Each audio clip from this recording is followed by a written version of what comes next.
Hi ನಮಸ್ತೆ. ಸದ್ಯ social media open ಮಾಡಿದ್ರೆ ಸಾಕು ನಮ್ಗೆಲ್ಲ ಕಾಣ್ತಿರೋದು ಒಂದೇ ಒಂದು ಸ್ಥಳದ ವಿಡಿಯೋ, ಅದೇ ಕೊಟ್ಟಿಯೂರು ದೇವಸ್ಥಾನದ ಬಗ್ಗೆ. ಯಾವುದೇ ಇನ್ಸ್ಟಾಗ್ರಾಮ್ ಓಪನ್ ಮಾಡಿ, ಫೇಸ್ಬುಕ್ ಓಪನ್ ಮಾಡಿ, ಯಾವುದೇ ಓಪನ್ ಮಾಡಿದ್ರು ಕೊಟ್ಟಿಯೂರು ದೇವಸ್ಥಾನದ ವಿಡಿಯೋಗಳು, ರೀಲ್ಸ್ಗಳು ಸಿಕ್ಕಾಪಟ್ಟೆ ವೈರಲ್ ಆಗ್ತಾ ಇದೆ. ಅಲ್ಲಿ ಜನರಿಗೆ ಸರಿಯಾದ ವ್ಯವಸ್ಥೆ ಸಿಗ್ತಾ ಇಲ್ಲ, ಅಲ್ಲಿ ಜನರಿಗೆ ನುಗ್ಗಲಾಗ್ತಾ ಇದೆ, ದರ್ಶನ ಸಿಗ್ತಾ ಇಲ್ಲ, ಹೀಗೆ ಅನೇಕ ವಿಡಿಯೋಗಳು ವೈರಲ್ ಆಗ್ತಾ ಇದೆ. ಹಾಗಾದ್ರೆ ನಿಜಕ್ಕೂ ಸದ್ಯ ಕೊಟ್ಟಿಯೂರು ಪರಿಸ್ಥಿತಿ ಹೇಗಿದೆ? ನಿಜಕ್ಕೂ ಅಲ್ಲಿ ಸಿಕ್ಕಾಪಟ್ಟೆ ಜನ ಸೇರ್ತಾ ಇದೆಯಾ? ಒಂದಷ್ಟು ವಿಡಿಯೋಸ್ಗಳು ಹಾಕ್ತೀನಿ, ನೋಡ್ಕೊಂಡು ಬನ್ನಿ.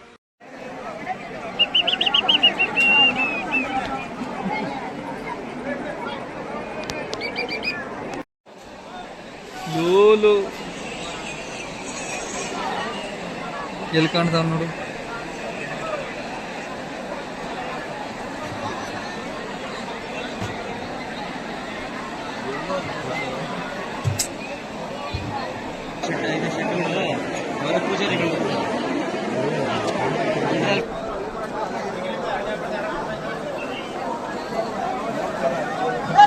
ನೋಡಿದ್ರಲ್ಲ ಎಲ್ಲ ವಿಡಿಯೋಗಳನ್ನ, ಎಷ್ಟು ಜನಸಂದಣಿ ಇದೆ ಅಂತ.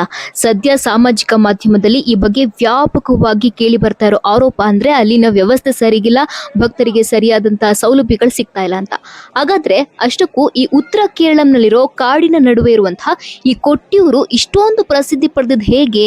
ಇದ್ರ ಹಿನ್ನೆಲೆ ಏನು, ಇದರ ವಿಶೇಷತೆಗಳೇನು ಅಂತ ತಿಳ್ಕೋಬೇಕಲ್ವಾ? ಹೌದು, ಕೇರಳಂನ ಮೊದಲಿಗೆ ದೇವರುಗಳ ನಾಡು ಅಂತಾನೆ ಕರೀತಾರೆ. ಕೇರಳಂನಲ್ಲಿರೋ ಪುರಾತನ ಯಾತ್ರಾ ಸ್ಥಳಗಳ ಪೈಕಿ ಕೊಟ್ಟಿಯೂರು ಶಿವನ ದೇವಾಲಯ ಕೂಡ ಒಂದು. ಪಶ್ಚಿಮ ಘಟ್ಟಗಳ ನಡುವಿನ ಬೆಟ್ಟದಲ್ಲಿ ಈ ದೇವಾಲಯ ಸ್ಥಾಪಿತವಾಗಿದೆ. ಕಣ್ಣೂರು ಜಿಲ್ಲೆ ದಟ್ಟವಾದ ಅರಣ್ಯ ಪ್ರದೇಶದಲ್ಲಿರೋ ಕೊಟ್ಟಿಯೂರು ಶಿವ ದೇವಸ್ಥಾನ ಬಾವಲಿ ನದಿಯ ದಡದಲ್ಲಿದೆ. ಇಲ್ಲಿ ಅಕ್ಕರೆ ಕೊಟ್ಟಿಯೂರು ಮತ್ತು ಇಕ್ಕರೆ ಕೊಟ್ಟಿಯೂರು ಎಂಬ ಎರಡು ದೇವಾಲಯ ಇದೆ. ಅಕ್ಕರೆ ಕೊಟ್ಟಿಯೂರು ದೇವಾಲಯ ವರ್ಷದಲ್ಲಿ ಮೇಯಿಂದ ಜೂನ್ ತಿಂಗಳ ನಡುವೆ ವಾರ್ಷಿಕ ಉತ್ಸವವಾದ ವೈಶಾಖ ಮಹೋತ್ಸವದ ಸಮಯದಲ್ಲಿ ಮಾತ್ರ ಬರೀ 28 ದಿನಗಳು ಮಾತ್ರ ಓಪನ್ ಇರುತ್ತೆ. ಆ ವೇಳೆ ಇಕ್ಕರೆ ಕೊಟ್ಟಿಯೂರು ದೇವಾಲಯ ಮುಚ್ಚಿರುತ್ತದೆ. ಹಾಗಾದ್ರೆ ಕೊಟ್ಟಿಯೂರು ದೇವಾಲಯ ಯಾಕೆ ಇಷ್ಟೊಂದು ಪ್ರಸಿದ್ಧಿಯಾಗಿದೆ? ಹಿಂದೂ ಪುರಾಣದ ಪ್ರಕಾರ ದಕ್ಷ ಪ್ರಜಾಪತಿ ತನ್ನ ಮಗಳನ್ನ ಶಿವನೊಂದಿಗೆ ಮದುವೆ ಮಾಡಿಕೊಟ್ಟ. ಅದೇ ವೇಳೆ ಮಗಳು ಸತೀದೇವಿ ಮತ್ತು ಶಿವನಿಗೆ ತಿಳಿಸದೆ ಈ ಸ್ಥಳದಲ್ಲಿ ಯಾಗ ನಡೆಸಲು ನಿರ್ಧರಿಸಿದ. ಆಗ ಸತೀದೇವಿ ಯಾಗ ನಡೀತಾ ಇದ್ದ ಸ್ಥಳಕ್ಕೆ ಭೇಟಿ ನೀಡ್ತಾಳೆ. ಆಗ ತಂದೆಯಿಂದ ಅವಮಾನಕ್ಕೊಳಗಾಗ್ತಾಳೆ. ಅವಮಾನಿತಳಾದ ಅವಳು ತನ್ನ ಯೋಗ ಶಕ್ತಿಯಿಂದ ಆತ್ಮಹತ್ಯೆ ಮಾಡ್ಕೊಳ್ಳಕ್ಕೆ ಮುಂದಾಗ್ತಾಳೆ. ಪತ್ನಿಯ ಆತ್ಮಹತ್ಯೆಯಿಂದ ಕೋಪಗೊಂಡ ಶಿವ ವೀರಭದ್ರನಾಗಿ ತಾಂಡವ ನೃತ್ಯ ಮಾಡಿ ದಕ್ಷಿಣ ಶಿರಚ್ಛೇದ ಮಾಡ್ತಾನೆ. ಆಗ ಬ್ರಹ್ಮ, ವಿಷ್ಣು ಮತ್ತು ದೇವತೆಗಳು ಶಿವನನ್ನ ಸಮಾಧಾನ ಪಡಿಸ್ತಾರೆ.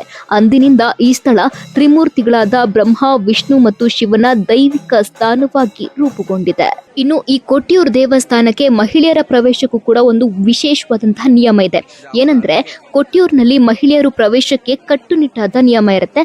ಅದು ಉತ್ಸವ ನಡೆಯುವಂತಹ 28 ದಿನಗಳಲ್ಲಿ ಕೆಲವು ದಿನಗಳು ಮಾತ್ರ ಮಹಿಳೆಯರಿಗೆ ಅಕ್ಕರೆ ಕೊಟ್ಟಿಯೂರು ದೇವಾಲಯದ ಆವರಣಕ್ಕೆ ಪ್ರವೇಶಿಸುವಂತಹ ಮತ್ತು ಬಾವಲಿ ನದಿ ದಾಟಲು ಅವಕಾಶ ನೀಡಲಾಗುತ್ತೆ. ಉಳಿದ ದಿನಗಳಲ್ಲಿ ಮಹಿಳೆಯರಿಗೆ ಪ್ರವೇಶ ಇರೋದಿಲ್ಲ. ಇನ್ನ ಈ ಕೊಟ್ಟಿಯೂರು ದೇವಸ್ಥಾನದಲ್ಲಿ ಇನ್ನೂ ಒಂದು ವಿಶೇಷವಾದಂತೆ, ಅದೊಂದು ಒಡಪು ಹೂ. ಈ ಉತ್ಸವದ ಪ್ರಮುಖ ಆಕರ್ಷಣೆ ಅಂದ್ರೆ ಈ ಒಡಪು ಹೂವು. ಇದನ್ನ ಎಳೆಯ ಬಿದಿರಿನ ನಾರುಗಳಿಂದ ಮಾಡಿದ ಬಿಳಿ ಕೂದಲಿನಂತಹ ಹೂವಾಗಿದೆ. ಪುರಾಣ ಕಥೆಗಳ ಪ್ರಕಾರ ಶಿವದೂತನಾದ ವೀರಭದ್ರನು ದಕ್ಷ ಬ್ರಹ್ಮನ ಗಡ್ಡವನ್ನ ಕತ್ತರಿಸಿ ಗಾಳಿಯಲ್ಲಿ ತೂರಿದಾಗ ಅವು ಕಾಡಿನಾದ್ಯಂತ ಹರಡಿದ್ವು ಅಂತ ಹೇಳಲಾಗುತ್ತೆ. ಒಡಪು ಹೂವನ್ನ ಮನೆ, ವಾಹನ ಮತ್ತು ಪೂಜಾ ಕೋಣೆಯಲ್ಲಿ ಇಟ್ರೆ ಐಶ್ವರ್ಯ ವೃದ್ಧಿ ಆಗುತ್ತೆ ಅಂತ ಅನ್ನೋ ನಂಬಿಕೆ ಕೂಡ ಇದೆ. ಕೇಳಿದ್ರಲ್ಲ, ಕೊಟ್ಟಿಯೂರು ದೇವಸ್ಥಾನಕ್ಕೆ ಅದರದೇ ಆದಂತಹ ಪುರಾಣಗಳು ಇದೆ, ಅದರದೇ ಆದಂತಹ ವಿಶೇಷತೆಗಳು ಕೂಡ ಇದೆ. ಆದ್ರೆ ಈಗ ಸೋಷಿಯಲ್ ಮೀಡಿಯಾದಲ್ಲಿ ಟ್ರೆಂಡಿಂಗ್ ಆಗ್ತಿರುವಂತಹ ಕೊಟ್ಟಿಯೂರು ದೇವಸ್ಥಾನಕ್ಕೆ ಭಕ್ತರು ದಂಡಾಗಿ ಆಗಮಿಸ್ತಾ ಇರೋದ್ರಿಂದ ಅಲ್ಲಿ ಸದ್ಯ ವ್ಯವಸ್ಥೆ ಹದಗೆಟ್ಟಿದೆ ಅಷ್ಟೇ. ನೀವು ಏನಾದ್ರೂ ಕೊಟ್ಟಿಯೂರ್ಗೆ ಹೋಗ್ಬೇಕು ಅಂತ ಅನ್ಕೊಂಡಿದ್ರೆ ವೀಕೆಂಡ್ ಅಲ್ಲಿ ಹೋಗೋದನ್ನ ತಪ್ಪಿಸಿ ವೀಕ್ ಡೇಸ್ ಅಲ್ಲಿ ಆರಾಮಾಗಿ ಹೋಗಿ ಬರ್ಬೋದು. ಸ್ವಲ್ಪ ಹೊತ್ತು ದರ್ಶನಕ್ಕೆ ಕಾಯಬೇಕಾಗತ್ತೆ.